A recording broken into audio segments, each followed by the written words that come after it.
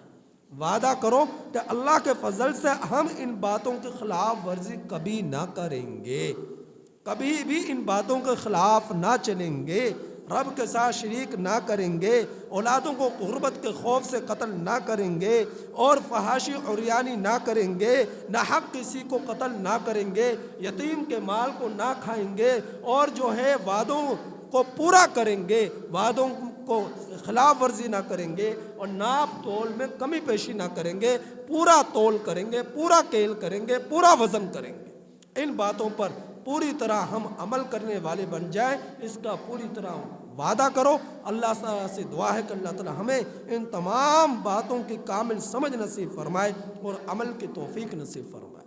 الحمدللہ۔